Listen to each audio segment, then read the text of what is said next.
Olá, meu nome é Adriana, sou professora de arte de vocês. Eu dei aula aí há mais ou menos 3 anos atrás, 2 anos atrás, tá bom? E agora eu voltei. Nós vamos à aula, tá? O conteúdo de hoje é herança cultural, patrimônio cultural, imaterial e imaterial, estética do cotidiano, tradição e ruptura, ligação da arte e da vida na arte contemporânea, tá bom? Vamos lá? Preparado para a aula de hoje?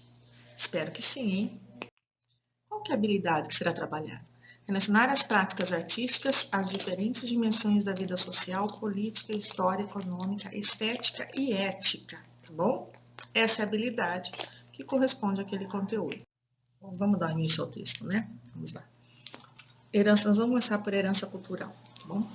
O significado de herança cultural é o conjunto de valores, manifestações que são artísticas, literárias, dança, ritos, etc., que formam um legado que determinado povo deixa para suas próximas gerações, ou mesmo para outros povos.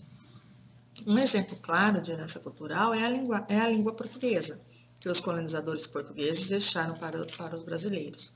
Outro exemplo é a capoeira, dos povos africanos que aqui viveram, além de mitos e lendas deixados pelos povos indígenas.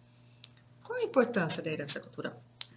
Percebe-se que a importância de se conhecer as raízes da própria cultura para que haja a formação de identidade, no propósito de se definir enquanto cidadão, sabendo situar-se na sociedade, entende que a cultura é construída a partir de ações e inter-relações sociais, tá bom? Isso é herança cultural. E aqui eu tenho algumas imagens, ó. Tem a capoeira, nós temos o Egito, né? Tem a própria gastronomia. A gastronomia também em algumas coisas, a parte gastronômica entra também na nossa herança cultural, tá bom? Patrimônio cultural.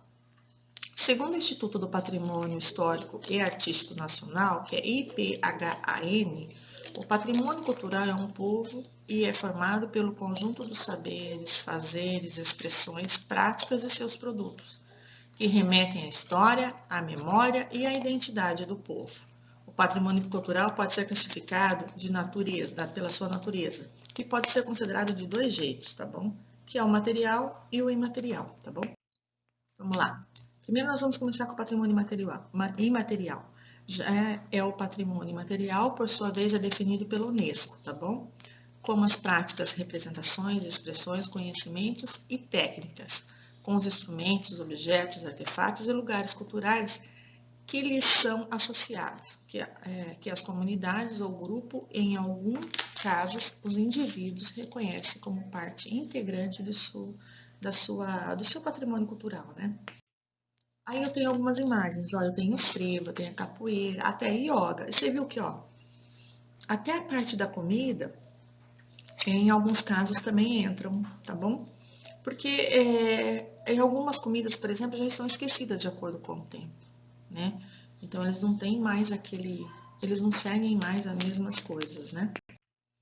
Patrimônio cultural material. Patrimônio cultural material consiste, né, segundo a lei, tem até o decreto ali, ó, 25 de 1937, no conjunto de bens culturais de móveis e imóveis existentes no país, cuja conservação seja de interesse público, quer por sua vinculação a fatos memoráveis da história do Brasil, quer por sua excepcional valor arqueológico, tá bom? Ou etnográfico, bibliográfico ou artístico. Deixa eu só fazer um comentário. Quando ele fala assim de imóveis, porque nós temos muitos imóveis que são tombados pelo patrimônio, então a pessoa não pode mais mexer, tá bom? Então o imóvel fica lá, eles não podem reformar, por exemplo, um imóvel de uma casa de fazenda de 1819, por exemplo, que já esteja tombado pelo patrimônio histórico. Ele não vai poder reformar e deixar ela da modernidade que ele quer agora, tá bom? Se ele está tombado, ele tem que permanecer do mesmo jeito, tá bom? Ele vai ser conservado, mas ele não vai ser demolido e construído em outra coisa, quando ele já está tombado por isso, tá bom? E por que arqueológico? Porque nós temos muitos objetos da época da Grécia Antiga, tá? Então são objetos arqueológicos, tá bom? Bibliográficos são as escritas, tá? Aqui eu tenho alguns, ó. Tem uma imagem de Salvador, tem a imagem ali do Corcovado, né? Que é do Cristo Redentor e assim, tá bom? Agora nós vamos falar de estética do cotidiano. A palavra estética, você sabe que significa beleza, né?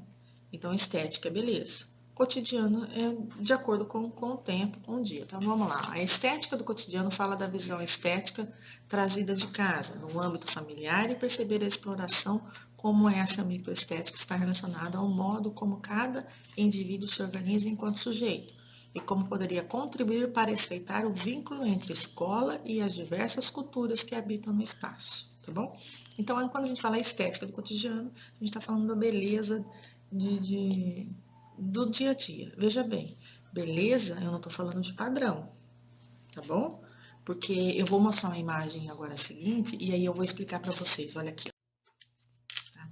Por exemplo, cada uma dessas imagens, ela tem a sua estética relacionada, tá bom?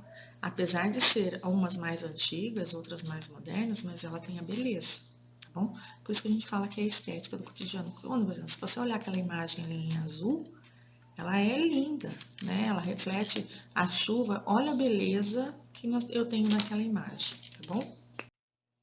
A tradição e ruptura. A tradição significa entregar, né? Passar adiante.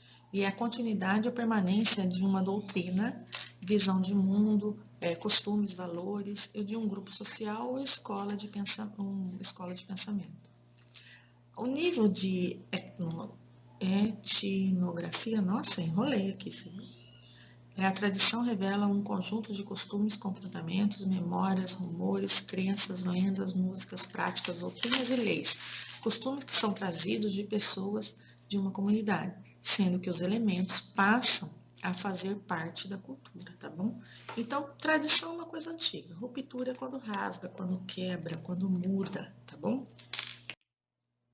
Ruptura. Trata-se de um pensamento moldado ao longo dos tempos. Ruptura trata-se de contraposição ao pensamento tradicional, a queda de pensamento, senso comum, que busca por novas verdades que podem inicialmente incomodar os indivíduos, mas que se torna necessário para a evolução dos mesmos. Lembra que eu falei? É uma forma de você rasgar, de você mudar, tá? Então, isso é uma ruptura. Você está saindo daqueles padrões, você está fazendo outra coisa diferente. Tá bom? E aqui eu tenho algumas, olha. Aqui eu coloquei, por exemplo, uma corrente quebrada, significa ruptura. Agora, olha só. Antigamente, as mulheres gordas eram as mulheres mais sexy, por volta de 1700, 1600. Hoje, né, já não é mais padrão, ou seja, ela teve a ruptura com isso. E hoje as mulheres mais magras são as mais sensuais. Né? Ali eu tenho uma escultura, por exemplo, né, da deusa da fertilidade. E ali eu tenho uma imagem numa tela. Olha só como muda, né? Olha como teve a ruptura. Aí, tá bom? E a ligação da arte da vida? A arte é uma atividade fundamental ao ser humano, pois quando o homem produz, ele interage com o mundo em que vive e consigo mesmo. Ela é necessária para que o ser humano se torne capaz de conhecer e assim poder mudar algo. É capaz de comover a alma, pois expressa sentimento. Aí vem uma pergunta, ó. Onde está a arte na vida? Né? A importância da arte na vida das pessoas é algo nítido, afinal, ela está em todo lugar. Faz parte da nossa cultura, da nossa história, auxiliando-nos na nossa comunicação, no nosso convívio, no nosso crescimento humano e social.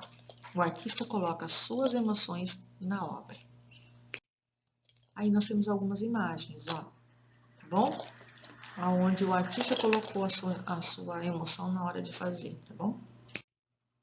Aí eu vou vir com um poeta, tá? O Fernando Pessoa.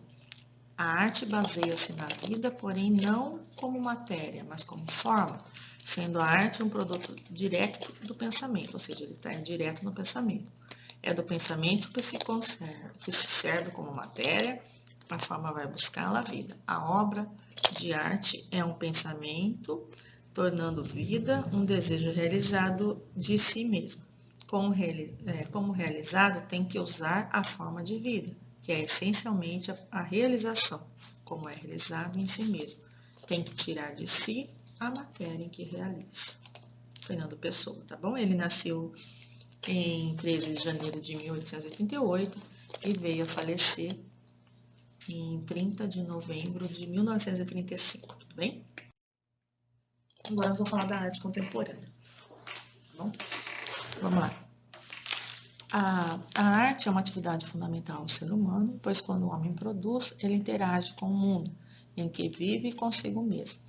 Ela é necessária para que o ser humano se torne capaz de conhecer e assim poder mudar algo.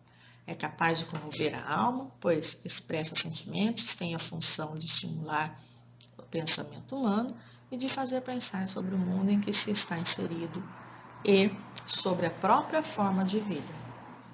Tudo isso porque a arte é um conhecimento, uma expressão humana muito forte. É um grito que provém da alma.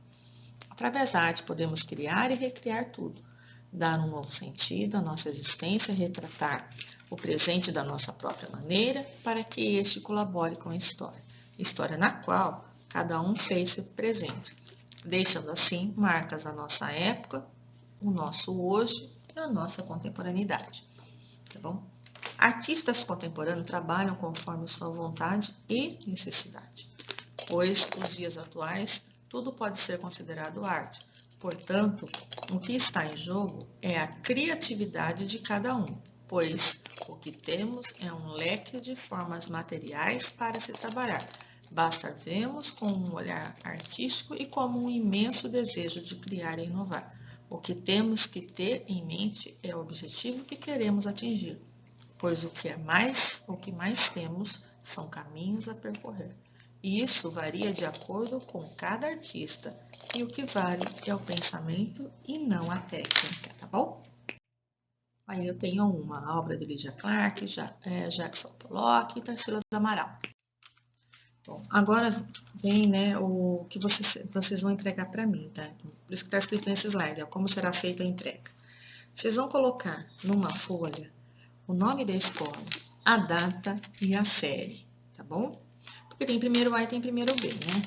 Aí vai escrever o conteúdo e a habilidade. E aí vocês vão me enviar por e-mail, tá bom? Tem 2 e-mails meus aí, tá bom? Tem o pessoal e tem o institucional, tá? Acredito que também vocês vão poder entregar na escola, quem mora e perto, depois eu passo para buscar, tá bom? Então, é nesse formato que vocês vão me entregar, tá? Essa atividade. E o que vocês vão ter que fazer, ó?